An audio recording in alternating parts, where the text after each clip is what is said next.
berhati-hatilah dengan tersebarnya perbuatan-perbuatan bid'ah dan syubhat yang itu disampaikan Nabi. Kelak yang paling banyak kita temukan syubhat akhir zaman yang menghasilkan mengajak orang kepada neraka.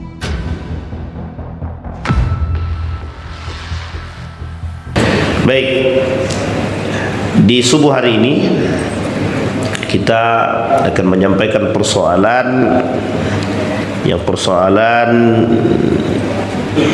apa yang menjadi keresahan kita bersama, begitu juga menjadi persoalan dunia.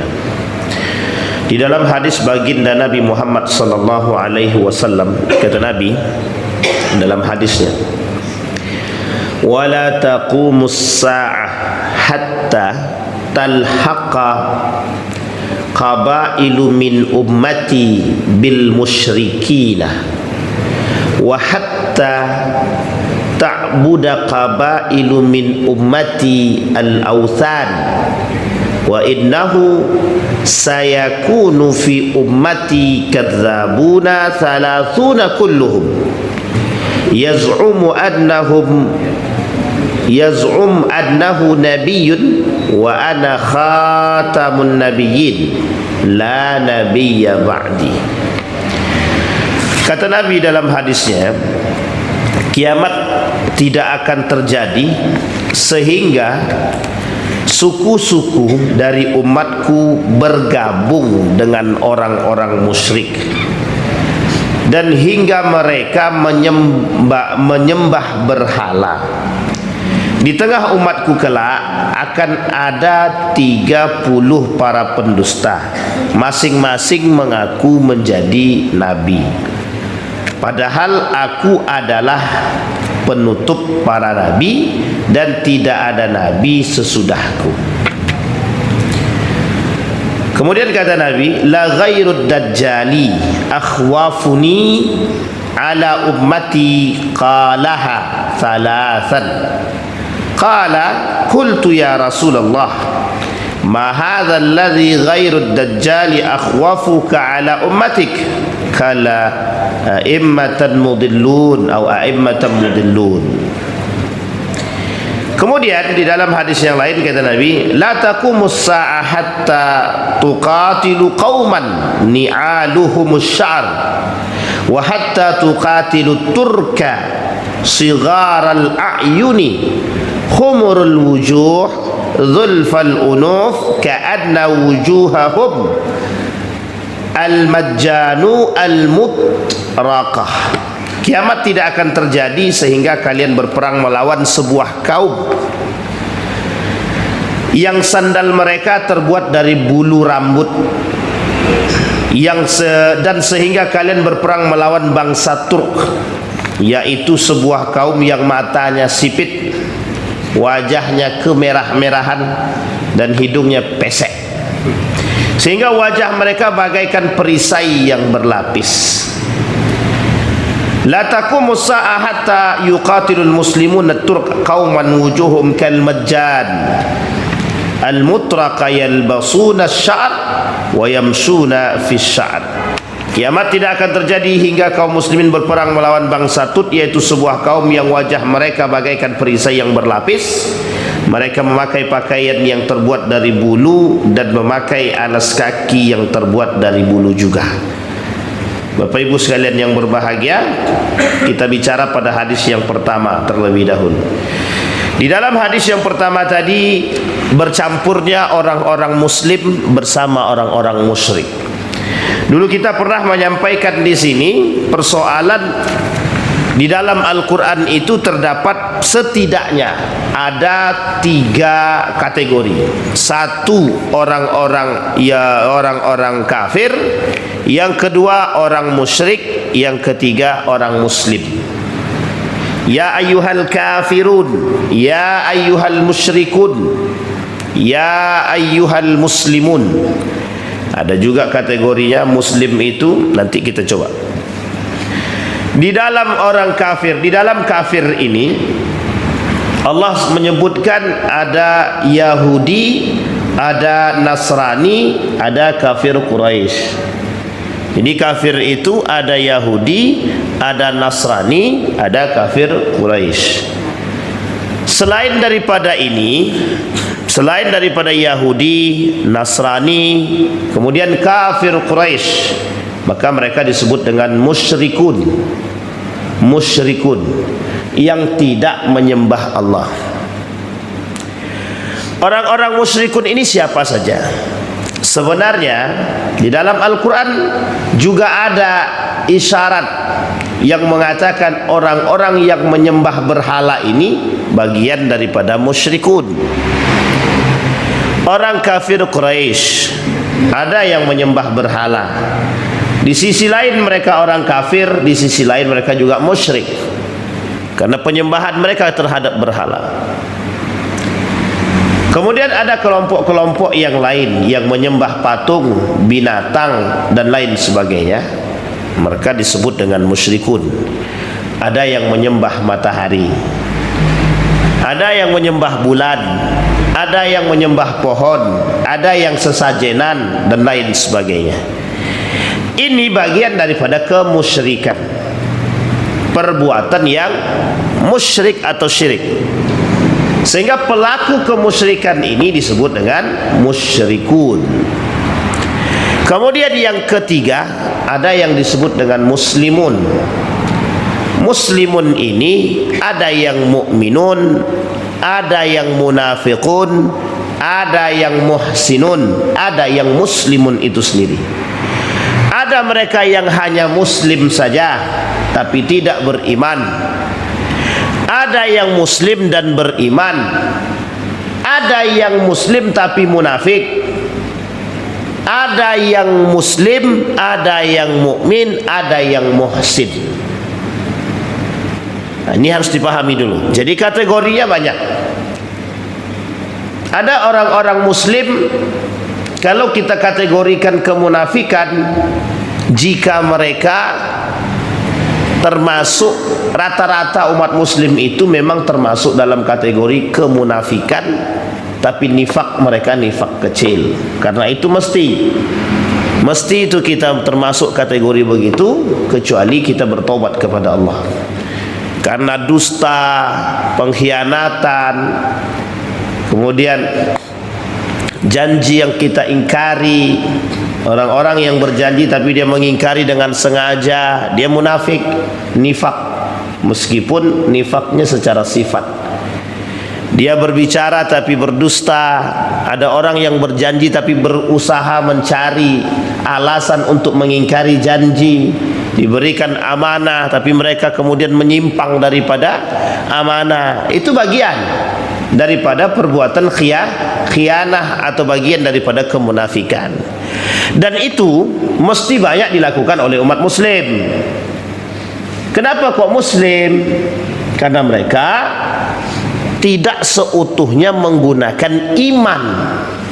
Nah, bagi orang beriman, tolak ukurnya adalah agama, tolak ukurnya adalah karakter, akhlak. Sehingga mereka untuk mengingkari lisan itu, untuk mengingkari janji agak sulit. Kenapa? Beriman. Karena sandarannya adalah Allah. Nah, ini poin penting. Tapi kalau dia mukmin, dia muslim, dia mukmin, dia muhsin, nah ini derajat yang paling tinggi. Orang-orang seperti ini adalah derajat tertinggi. Maksudnya bagaimana? Muslim, beragama Islam dia, salat 5 waktu, beriman dia kepada Allah. Kemudian yang ketiga, dia selalu merasa bahwa di setiap apa yang dia lakukan diawasi oleh Allah. Nah, yang kayak gini itu tidak mungkin dia menipu, tidak mungkin dia korupsi, tidak mungkin dia berkhianat, tidak mungkin dia mencuri, tidak mungkin dia melakukan perbuatan-perbuatan maksiat lain. Itu tidak mungkin. Karena dia sudah merasa muhsin. Muhsin itu merasa dia diawasi oleh Allah. Sehingga perbuatan itu selalu kebaikan. Dia sudah berhusnuzan kepada Allah, tidak lagi bersuuzan. Tapi kalau dia orang muslim tapi cuma KTP saja, nah, itulah yang paling banyak sekarang. Muslim tapi KTP. Nah, penyakit kita sekarang adalah banyaknya manusia-manusia yang Muslim tapi KTP. Nah, ini yang paling banyak. Ketika ditanya, mana KTP-mu? Ada. Agamamu apa? Tengok di KTP, kata dia. Berarti Muslim. Cuman itu doang. Tapi ketika disuruh sholat, ntar dulu, kata dia. Ketika disuruh jujur, tidak penting. Ketika disuruh jangan nipu, nggak usah campur urusan kami. Ketika dia mencaci maki orang, diam aja, gitu. Ketika kita nasihati, urus dirimu sendiri, gitu. Ini masalah nih. Ini orang-orang Muslim yang KTP. Orang-orang Muslim KTP inilah yang kemudian kelak banyak tersandung fitnah-fitnah di akhir zaman ini. Orang-orang yang Muslim KTP seperti inilah yang banyak menghasilkan atau yang banyak mendapatkan fitnah-fitnah terkait agama. Orang-orang Muslim KTP seperti inilah yang mudah dilemahkan. Orang-orang Muslim yang KTP seperti inilah yang mudah memperjualbelikan agama. Di kategorinya tadi Muslim, mukmin, muhsin. Kalau derajatnya muhsin, bagaimana cara orang ini bisa sampai pada derajat muhsin? Kalau kita mengkaji dalam kajian-kajian agak lebih sedikit mendalam begitu. Kalau bahasa orang-orang sufi itu kan ada syariat, ada tarekat gitu ya. Ada makrifat, ada hakikat. Ini dalam Muhammadiyah nggak paham nih kayak gini nih. Ada syariat. Kalau cuma masih sholat subuhnya masih dibangunin, masih suka mikir apa ini halal apa haram ya gitu, masih bercampur dia yang subhat-subhat tadi, itu masih tataran pada syariat itu. Belum sampai pada thariqah itu tingkatannya. Kalau masih sholat subuhnya masih dipaksakan, itu masih pada syariat itu. Karena kita masih berpikir bagaimana melakukan sesuatu dengan hukum-hukum tertentu gitu. Tapi kalau dia sudah naik tingkat sedikit tarikat, dia sudah mencari jalan bagaimana untuk lebih bagus lagi ibadah dia. Salat subuhnya, zuhurnya, isanya, maghrib, salat 5 waktunya tak lagi dipaksakan. Cuma dia sudah nambah nih. Yang tadinya cuma salat wajib naik tingkat. Sekarang salat sunnah pun dilakukan. Zikir ditambah, sholawat rajin. Ini naik tingkat namanya. Ada jalan lain yang mereka gunakan untuk beribadah kepada Allah lebih dekat lagi, menggunakan atau menambah model-model ibadah yang lain. Namanya tarekat. Nambah sholawat. Pokoknya aku harus sholawat sehari itu 1000 kali. Aku harus aku harus beristighfar 100 kali. Ini masih pada tataran tariqah. Nah, sementara ada yang lebih tinggi lagi di atas tariqat itu, namanya ma'rifah. Begitu ya, ma'rifah ya. Ma'rifah atau hakikat ya? Hakikat dulu. Nah, hakikat dulu. Nah, hakikat ini bagaimana? Kalau hakikat ini sederhananya begini. Dia selalu melihat sesuatu tersebut apa sebenarnya yang diinginkan oleh Allah dari apa yang diciptakannya. Nah, misal begitu, contoh sederhananya begitu.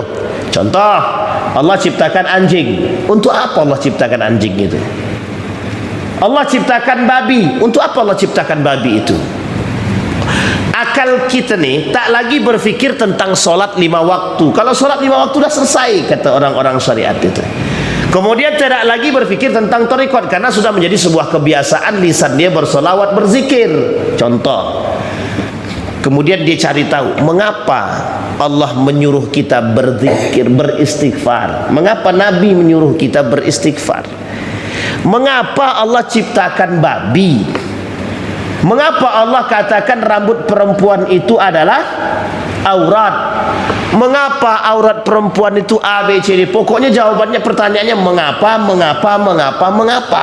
Sehingga kita mencari rahasia di balik alasan penciptaan Allah dan pengharaman serta penghalalan sesuatu. Kenapa sih kursi ini kok kayak gini? Kan semua kursi sama. Adakah bedanya kursi ini dengan kursi itu? Mesti ada. Secara harga dan jelas beda itu. Tapi kita mencari tahu apa sebenarnya maksud dari model kursi seperti ini.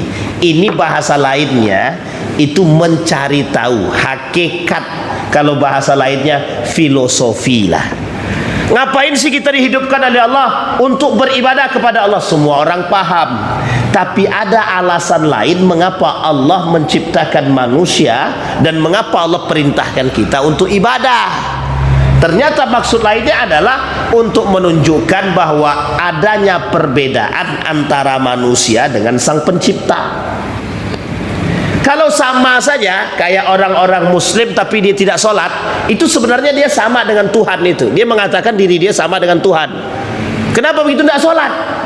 Salah satu bentuk perbedaan kita dengan sang pencipta adalah ya kita menyembah mereka, menyembah sang pencipta. Bukan mereka ya, menyembah sang pencipta. Lah kita menyembah Allah itu perbedaannya jelas. Satu hamba yang satu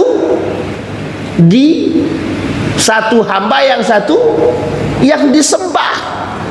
Itu jelas. Maka kita mencari yang disebut dengan makna dibalik daripada penciptaan Allah. Itu bagian daripada hakikat. Sehingga ada orang-orang yang bisa melahirkan masuk Islam dari hasil mengamati bumi, masuk Islam dari hasil mengamati astronomi dan lain sebagainya. Kemudian tingkat tertinggi yang lain yang terakhir adalah ma'rifatullah. Ma'rifatullah ini berasal dari satu kalimat sederhana. Man arafa nafsa arafa rabbah. Barang siapa yang mengetahui diri dia, maka dia akan paham siapa sang pencipta. Man arafa rabbah arafa nafsa. Barang siapa yang mengetahui siapa penciptanya, maka dia akan mengetahui siapa diri dia. Nah, ini sebenarnya adalah tingkat tertinggi. Nah, ini bisa dipelajari melalui orang-orang yang memang konsen di bidang itu. Makanya ada namanya ilmu tasawuf untuk mencari tahu. Makanya banyak orang yang ikut-ikut tarekat segala macam itu hanya ingin mencari tahu jalan tarekah itu untuk mendekatkan diri kepada Allah. Sehingga ketika ada persoalan, ketika mereka sudah berhadapan dengan hal tersebut, mereka sudah berada pada posisi yang ya udahlah, itu sudah takdirnya ilahi begitu. Nah, ini tak berlaku itu bagi orang-orang seperti yang suka mabok, judi, nipu, jualan tapi nipu gitu. Nah, itu tidak berlaku itu. Nah, inilah pentingnya. Sama dalam tingkatan yang tadi kita katakan sama. Muslim itu paling orang-orang muslim itu baru tingkatannya adalah syariat itu. Itu pun belum selesai. Kenapa? Karena mereka kadang tidak sholat, kadang ini segala macam. Itu yang disebut. Maka muslim di sini pun masih banyak. Ada yang benar-benar muslim, ada yang hanya KTP saja. Ada yang muslim hanya pengen bisa menikahi anak gadis orang. Dia masuk Islam cuma pengen ingin menikahi anak gadis orang. Ada. Pokoknya aku harus masuk Islam.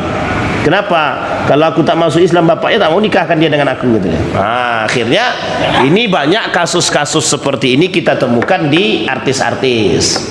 Dia masuk Islam hanya karena calonnya muslim. Atau sebaliknya, dia murtad daripada Islam karena calonnya bukan Islam. Nah, ini poin-poin penting. Sehingga kita butuh memahami muslim seperti apa yang menjadi persoalan kelak di akhir zaman. Nah, ini yang kemudian kita kembalikan kepada kalimat tadi yang disampaikan oleh Nabi dalam hadisnya. Tidak akan terjadi hari kiamat, kata Nabi, sampai suku-suku itu dari umatku itu mereka bergabung bersama orang-orang musyrik. Bergabung bersama orang-orang musyrik. Sekarang kita lihat apa bahasa bergabung bersama orang musyrik ini. Kalau kita merujuk kepada pemahaman ini, sebenarnya ada bahasa yang disebut dengan sinkritisme. Tahu Bapak Ibu sinkritisme? Tahu Ibu-ibu? Ketinggian bahasa sinkritisme ini. Sinkritisme ini menggabungkan agama, mencampur adukkan agama. Hari ini dia sesajenan, nanti siang dia sholat Jumat. Sholat Jumat jalan, nyembah pohon jalan. Sholat jalan, ngasih sesajenan ke laut jalan. Sholat jalan, percaya pada adat jalan. Sholat jalan, menyembah matahari jalan. Sholat jalan, ngasih sesajenan di gunung jalan. Sampai di sini paham? Yang kedua, mencampur adukkan. Kami ini sedang maulid Nabi, tapi ketika sedang maulid Nabi ada unsur sesajenan. Dibuatlah banyak nasi kunyit panjang-panjang. Di dalam nasi kunyit itu ada mantra-mantra. Dia maulid Nabi, tapi ada mantra-mantranya. Dia maulid Nabi, tapi ada unsur-unsur kemusyrikannya. Pokoknya malam hari ini kita buat maulid Nabi yang besar, pakai tenda. Yang punya acara, yang punya hajat masjid, datang ke dukun. Pokoknya tuan dukun, bagaimana caranya jangan sampai hujan malam ini. Sehingga sederhananya kajiannya keagamaan, tapi ada unsur kemusyrikan. Peringatan tahun baru, Grebek Suro misalkan, tahun baru Islam. Tapi dalam perayaan tahun baru Islam ada mistisnya, ada kuda lumpingnya yang sudah kesurupan, diisi setan, kata dia gitu. Ya memang mungkin begitu modelnya gitu. Dimasukkanlah setan. Uniknya dalam unsur keagamaan. Ini yang menjadi poinnya. Yang menjadi persoalan kita sekarang itu. Sebenarnya ini hanya bagian lain yang sifatnya tradisional, yang sifatnya dahulu. Dulu orang-orang begitu. Sholat jalan, mistis jalan. Sholat jalan, main setan jalan. Sholat jalan, ke dukun oke. Itu dulu. Sekarang modelnya sama, cuma bedanya lebih modern, lebih daripada canggih. Mereka melakukan maulid Nabi, tapi joget-jogetnya biduan, nggak pakai celana gitu misalkan.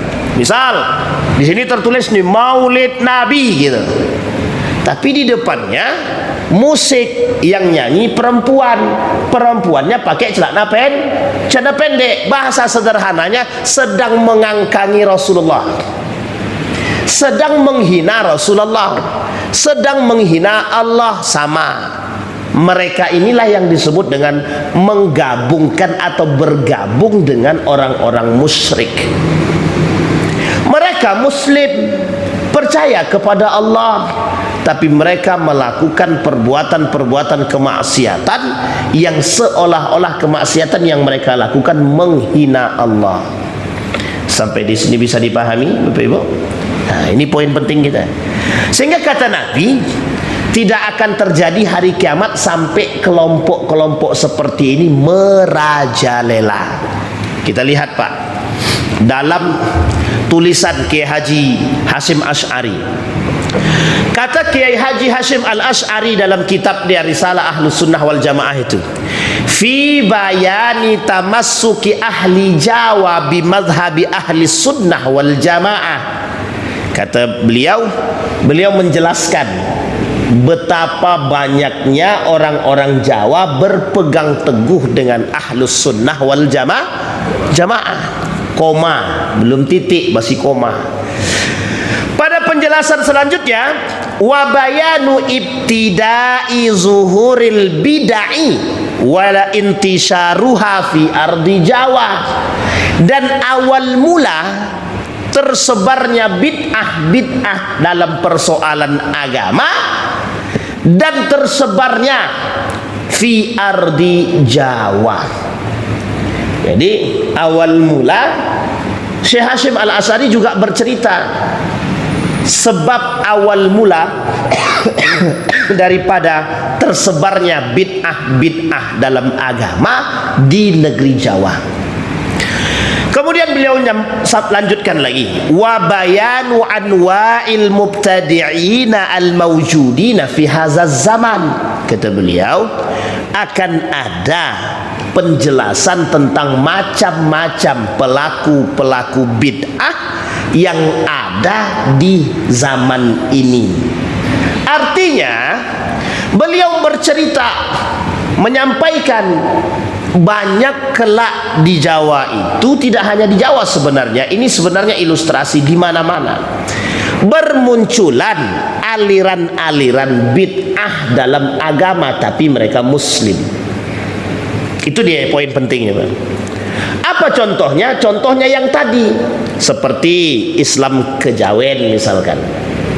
Loh, itu dia Islam, tapi kok masih menyembah Islam kejawen itu. Dia Islam tapi tidak sholat, dia masih percaya pada nenek moyang mereka. Lah ini dulu ada zaman Nabi sudah ada.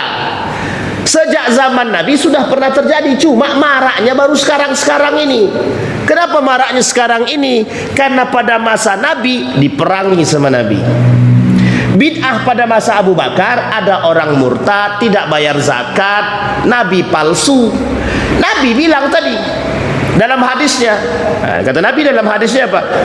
Akan muncul 30 para pendusta yang mengaku nabi. Lah sekarang kalau kita runut lebih dari 30 dari zaman Nabi sampai sekarang. Pada masa Nabi masih hidup 7 nabi palsu.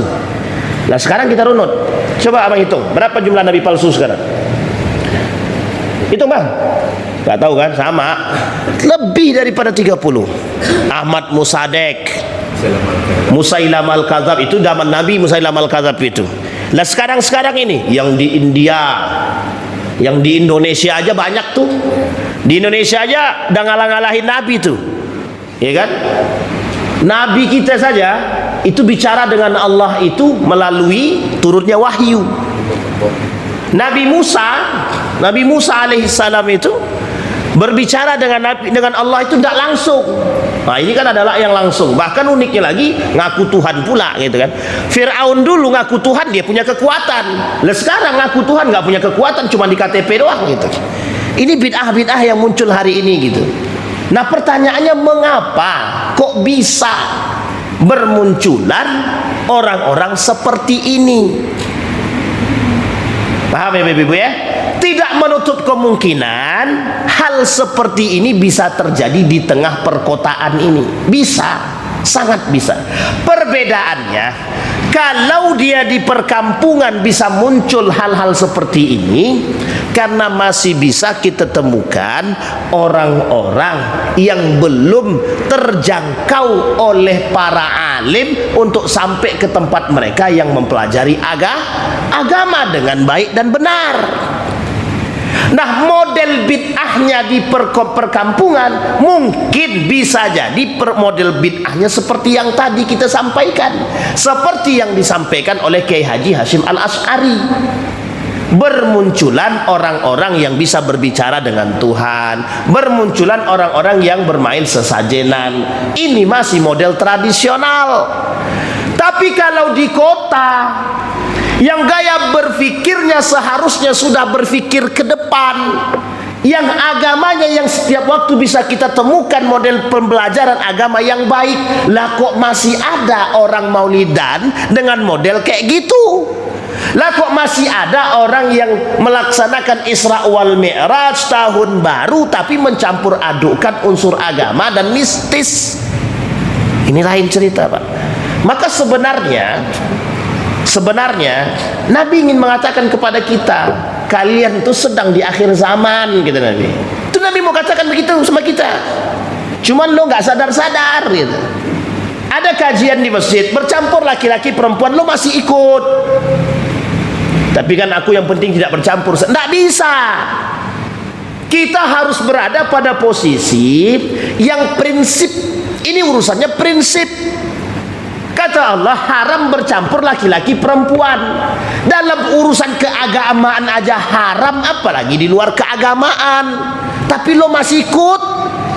Ini kata Ustaz Adira kan gitu. Tapi kita masih ikut, Pak, gitu. Sampai di sini bisa dipahami nih Ibu ya, Bapak Ibu ya. Nah, ini modelnya. Maka kata Syekh Hashim Al-Asy'ari, jauh sebelum hari ini beliau sudah mengingatkan dalam kitab beliau yang sangat kecil ini, betapa buku ini sangat sejalan dan sesuai dengan keadaan kita hari ini. Dan Nabi yang berbicara, sehingga kata Nabi, kita lihat fitnah yang lain. Fitnah yang lain. Bapak Ibu sekarang lihat ya di video itu, di YouTube itu, ada dai mengaku ustadz tapi banci. Itu perlu diikat itu. Jangan sampai Masjid Jamiatul Zahidin mengundang itu. Itu kalau sempat Masjid Jamiatul Zahidin mengundang, selesai urusan itu. Masjid yang terkenal dengan frontalnya tiba-tiba ngundang yang dai tapi banci. Nah, itu masalah betul itu. Bisa dipahami ya Ibu ya. Coba bayangkan, sekarang kita kuliti mengapa kok banci, bencong jadi ustadz. Jadi dah uniknya ada yang ngikut. Nah, sekarang kita berbicara. Ada dai tapi banci, bencong. Ada pengikutnya justru senang. Dah, ini digaris bawahi dulu nih. Ada orang gila bicara dengan orang, ada orang sehat bicara dengan orang gila. Kira-kira yang gila siapa?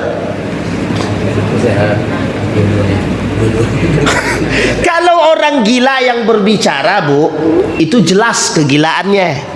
Kalau orang sehat berbicara dengan orang gila, zaman ini sekarang begitu.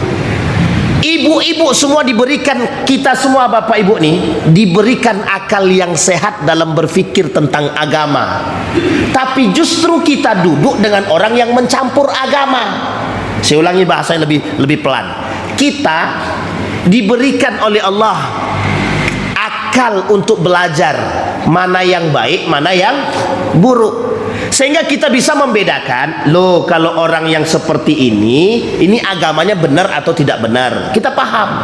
Loh kita yang duduk bersama orang-orang yang guru-guru, ilmu-ilmu yang kita pelajari dengan ilmu-ilmu yang lurus, lah kok kita duduk dengan orang-orang yang ilmunya bengkok.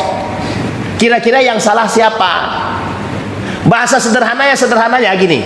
Ada calon pemimpin koruptor, lo kok masih dipilih? Kita tahu dia koruptor tapi masih kita pilih. Yang salah siapa? Sampai sini paham Bapak Ibu? Ada dai banci tapi diundang, yang salah siapa? Sampai sini paham ya Bapak ya? Nah pertanyaannya lah, kok bisa? Kita tahu dia bencong, banci, dia jadi ustadz, kita undang dia, berarti tandanya kita yang sedang tidak lurus. Pertanyaannya mengapa? Nah sekarang kita lihat mengapa. Inilah yang disebut dengan fenomena di akhir zaman. Yang kayak gini namanya bid'ah. Yang kajian-kajian maulid Nabi tapi ada perempuan biduannya, ada unsur mistisnya, itu disebut dengan bid'ah. Syubhat akhir zaman yang menghasilkan mengajak orang kepada neraka, bukan mengajak kepada surga. Bahasa sederhananya, lo teriak kami cinta Nabi tapi lo teriak kami maksiat. Ya Rasulullah kami cinta kepadamu, ya Rasulullah saksikan kami sedang berzina, kata dia. Begitu bahasa sederhananya. Sampai di sini bisa dipahami Pak? Inilah yang disebut dengan fitnah.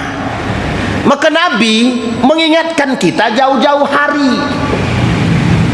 Kata Nabi, tidak akan terjadi hari kiamat sampai bermunculanlah pelaku-pelaku bid'ah seperti ini. Dan kaum-kaum yang mengaku muslim tapi masih bergabung dengan penyembah-penyembah berhala. Maka inilah yang disebut dengan musyrikin. Nah, apa kata Nabi? Ta'budu qabailu min ummati. Kabilah-kabilah dari umatku, kata Nabi, mereka menyembah patung, menyembah matahari, menyembah pohon. Yang bapak ibu masih percaya dengan bintang-bintang Capricorn, apa lagi bang? Sagitar. Wah, udah tahu aja belum nih. Sagittarius, Aries, Virgo. Nah, itulah pokoknya. Yang masih percaya dengan begini, musyrik itu. Musyrik. Nah, yang kayak gini nih yang kita maksud. Yang dimaksud oleh Nabi mungkin menyembah patung, manusia nyembah patung sekarang tak ada. Kalaupun ada, tidak di sini. Mungkin orang yang menyembah matahari tak ada. Orang yang menyembah pohon tak ada. Tapi yang menyembah bintang-bintang begini, kau bintangmu apa kan? Bintangku Capricorn. Kenapa? Aku lahirnya Desember sampai Januari kan. Rentangnya dari Desember, Januari, Februari. Itu Capricorn. Oh, orang kayak gini temperamen nih, gitu deh. Coba bayangkan, meskipun ada kesamaan, meskipun, tapi haram bagi kita untuk percaya. Haram. Kalau di Jawa itu ada legi, kliwon, apa deh, wage, dan lain-lain. Pokoknya jangan sampai nikahi anak di hari yang kliwon. Nah, misal wage, kelepon, itu bukan ya, kelepon itu makanan ya. Nah, itulah pokoknya kliwon. Jangan sampai nikahkan anak di waktu-waktu tertentu ini. Kata dia, Bapak Ibu, kita tidak boleh percaya pada hal-hal seperti ini. Akhirnya orang bilang, Ustadz tuh tidak tahu itu. Kita bukan persoalan tahu atau tidak tahu. Yang kita persoalkan, bagaimana, apakah Islam pernah mengajarkan kepada kita untuk, mohon maaf, memahami dan meyakini hari-hari sial. Ini ada yang percaya tanggal 13 sial tak? Pokoknya jangan tanggal 13. Tanggal 13 itu tanggal sial tuh. Nah, akhirnya tercuci otak kita dengan hal-hal bid'ah seperti ini, yang subhat-subhat tidak jelas begitu. Dan ini Bapak Ibu yang saya sampaikan, itulah yang paling banyak kita temukan sekarang. Makanya tadi kita sampaikan, muslim itu ada bagiannya. Ada yang muslim itu KTP, ada yang muslim beneran. Dia masuk Islam karena memang ingin menjadi seorang muslim yang baik. Ada orang muslim karena pengen nikahi anak orang, ada orang muslim sebatas KTP biar mudah cari kerja. Sampai di sini paham ya? Nah, ini menjadi persoalan. Nah, yang orang seperti apa yang mudah terpengaruh dalam urusan persoalan bid'ah yang tadi kita sampaikan, dalam urusan subhat tadi yang dikatakan oleh Nabi? Orang-orang yang muslim, tapi ada tapinya, mereka tak sampai pada derajat iman dan ihsan. Karena muslim masih bisa menjadi munafik, mukmin saja masih ada jalan untuk mereka menjadi orang munafik. Coba bayangkan. Makanya Bapak Ibu sekalian yang berbahagia, nifak ini dengan modelnya yang musyrik-musyrik tadi itu sama aja, nerakanya jahanam juga, itu dua-duanya gitu. Musyrik mereka nerakanya jahanam itu, munafik mereka nerakanya juga jahanam itu. Kenapa? Karena orang musyrik dia menyembah Tuhan. Maaf, orang musyrik dia menduakan Tuhan, menduakan Allah. Sekarang saya tanya Bapak Ibu, zaman Nabi orang kalau maksiat sembunyi-sembunyi, takut. Sekarang bukan sembunyi-sembunyi orang maksiat, malah digabung. Maksiat oke, sholat oke, habis sholat lembat terus. Paham maksudnya Bapak Ibu ya? Zaman Nabi ada sahabat Nabi, tapi hukum belum turun. Sebelum sholat dia mabuk, habis mabuk dia sadar sholat. Habis sholat ya nggak tahu, ada yang lanjut ada yang tidak. Tapi hukum khamar belum turun secara mutlak. Sekarang hukum sudah. Lah kurang jahiliyah apa kita sekarang? Sampai sini paham ya Bapak Ibu ya? Sehingga bid'ah yang disampaikan oleh Nabi, subhat yang disampaikan oleh Nabi ini, itulah yang paling banyak hari ini terjadi. Sekarang pertanyaan saya, khawatirkah kita dengan akidah yang kita miliki? Khawatir tak kita dengan akidah yang kita miliki? Andai kata kita di akhir zaman ini tak bisa memiliki akidah yang kuat, kira-kira bisa tidak kita tercampur dengan orang-orang seperti mereka? Sangat mungkin sekali. Nah, contoh sederhananya, setiap waktu hampir dalam tahun ini aja sudah beberapa kali media menyoroti bermunculannya aliran-aliran sesat Muslim tapi sesat. Sini, kau mau air, sini, cium tangan, kelepak kepalanya, pek. Mau perempuan ke mau laki-laki silakan. Berkah, pek. Itu berkah apa? Tangan dia kah berkah? Mohon maaf. Jangan bodohi masyarakat. Ini Pak, khususnya Bapak Ibu sekalian yang berbahagia, sampaikan. Bapak Ibu punya keluarga di Jawa, di Sumatera, di mana-mana, sampaikan. Yang sudah mengerti sampaikan. Tidak usah percaya dengan hal-hal begitu. Kita kalau mau ngambil keberkahan orang yang alim, itu kita lihat. Orang alim tidak akan mudah menyentuh perempuan, itu tidak mungkin Pak. Tidak akan mungkin semudah itu menyentuh perempuan, itu tidak mungkin. Karena dia paham hukum.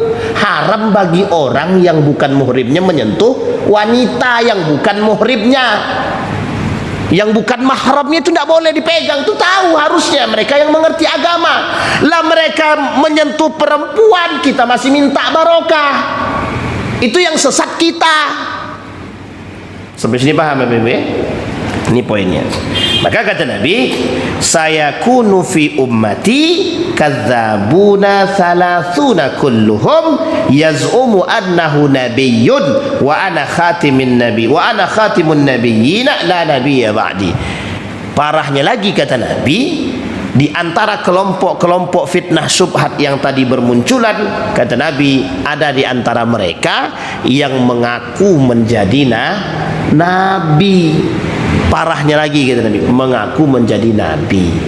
Nah, orang-orang yang mengaku menjadi nabi, seolah-olah Nabi ingin katakan kepada kita, hei awas, kata Nabi, kelak orang-orang yang mengaku nabi inilah yang banyak mengantarkan manusia kepada neraka jahanam.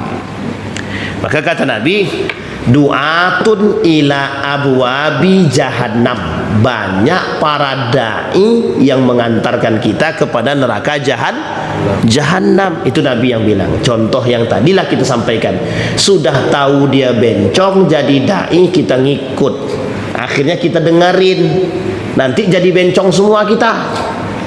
Itu sebenarnya bahasanya sederhana. Loh, kita semua ini diajak untuk memaklumi perbuatan dia.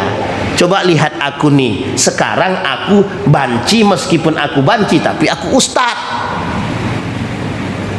Orang-orang berpikir, oh iya ya, kita tidak boleh diskriminasi orang, kita nggak boleh berpandangan buruk terhadap orang.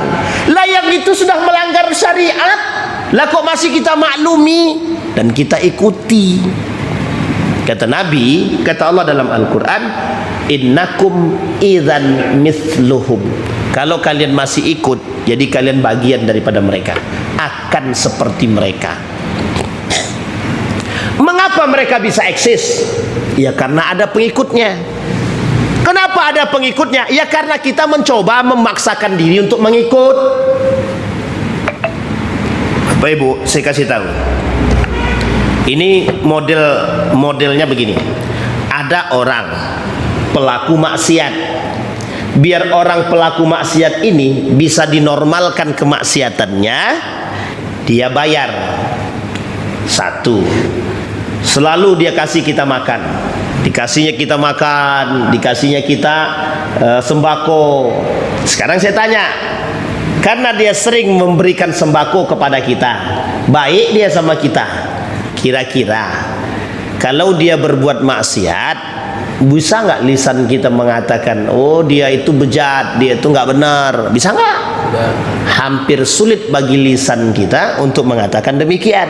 Sehingga ketika dia buat acara dibarengin tuh Maulid Nabi dan pembagian 500 sembako, kira-kira yang datang berapa orang? 1000. Kenapa? Ada daya tariknya. Apa daya tariknya? Sembako.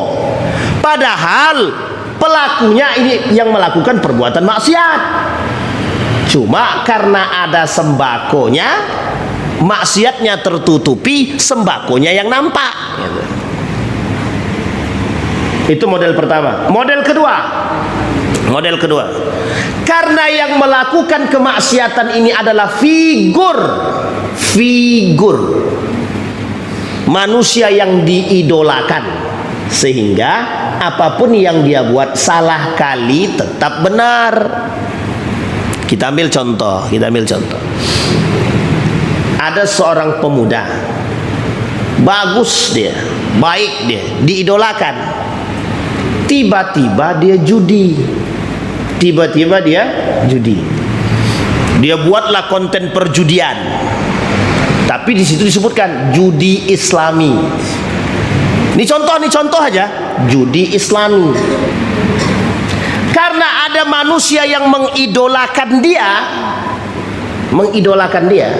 akhirnya orang-orang yang mengidolakan tadi sudah tertutup matanya. Akhirnya apa yang dilakukan? Kami berjudi tapi syariah loh, namanya judi syariah. Sekarang saya tanya Bapak Ibu, mungkin tidak judi itu jadi syariah gitu? Sampai di sini paham ya? Jalan yang ketiga, begitu modelnya.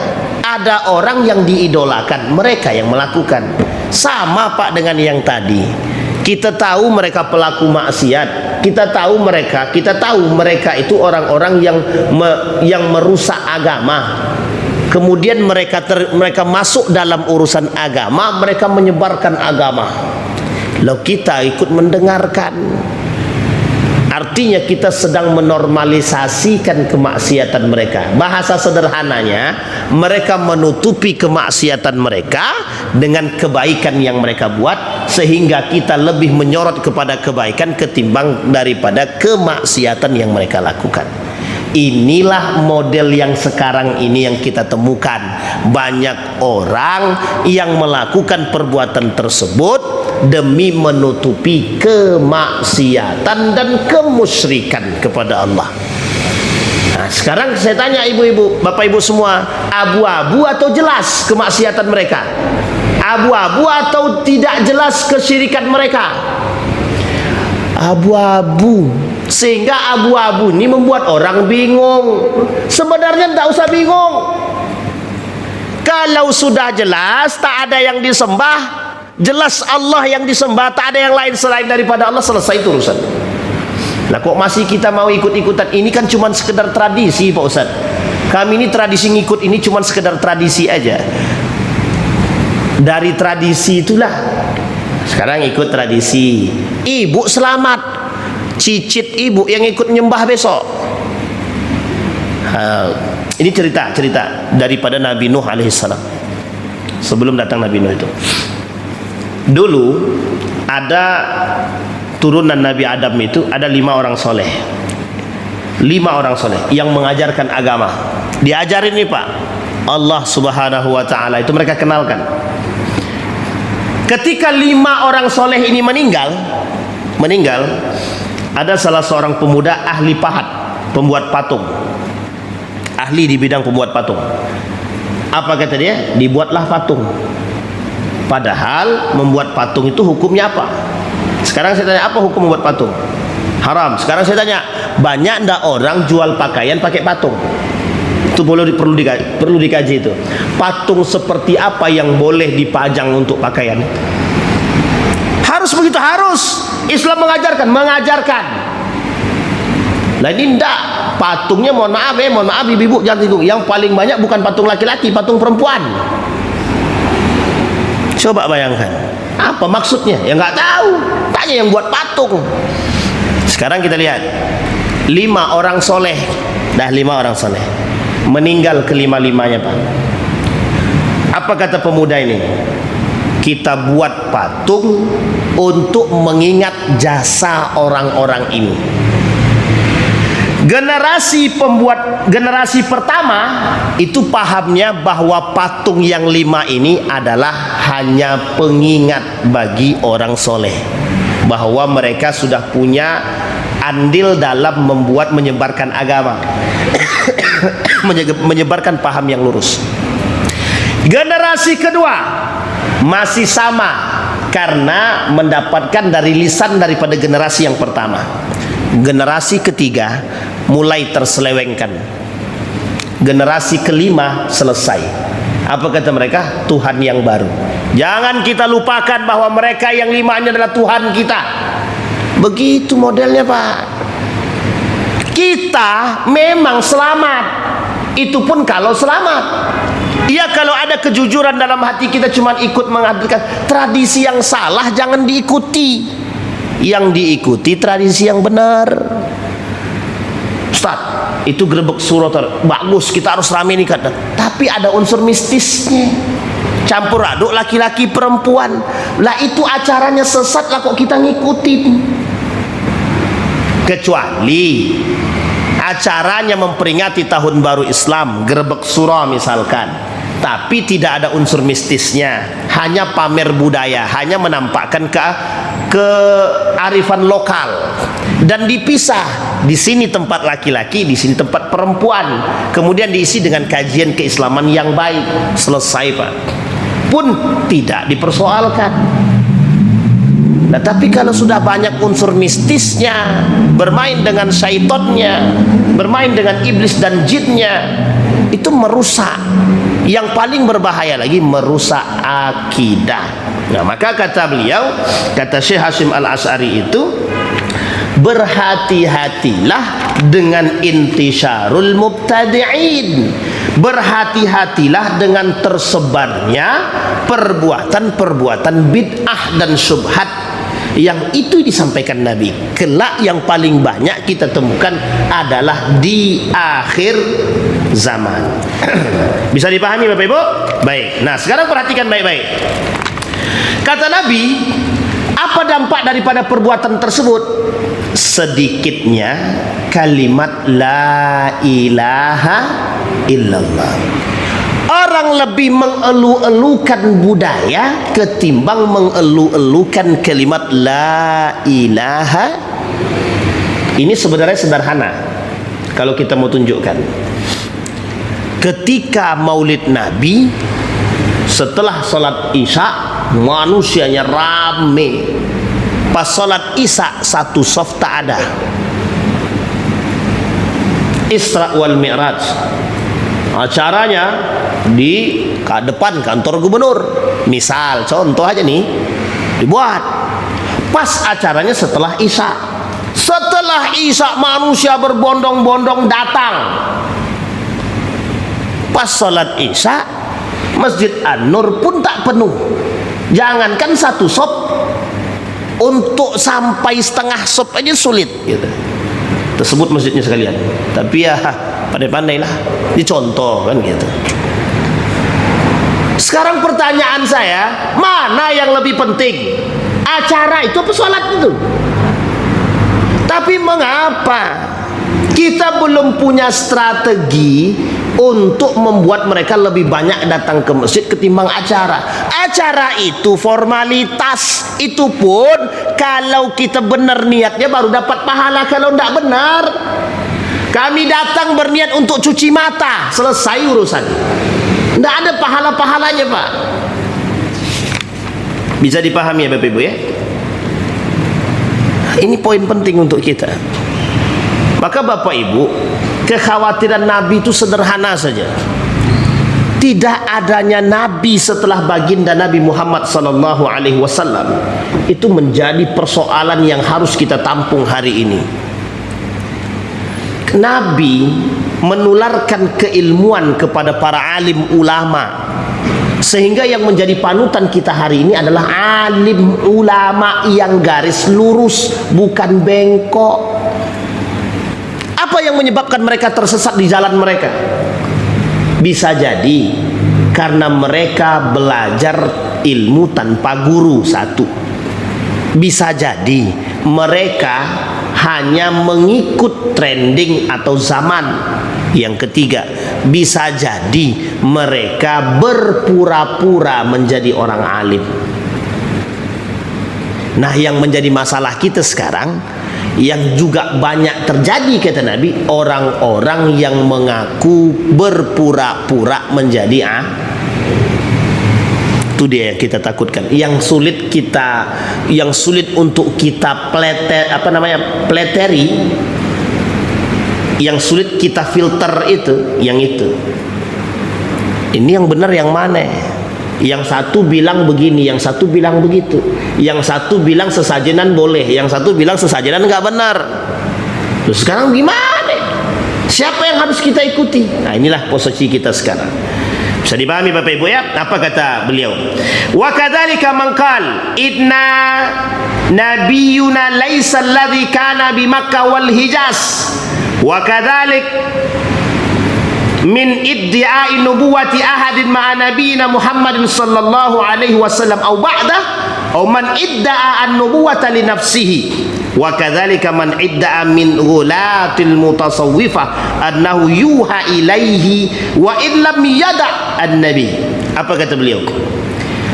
Bahkan kata beliau, akan ada orang-orang yang mengaku mendapat wahyu padahal Nabi Muhammad telah wafat, tapi ada orang yang mengaku mendapatkan artinya kalau mereka mengaku mendapat wahyu berarti mereka mengaku menjadi nabi.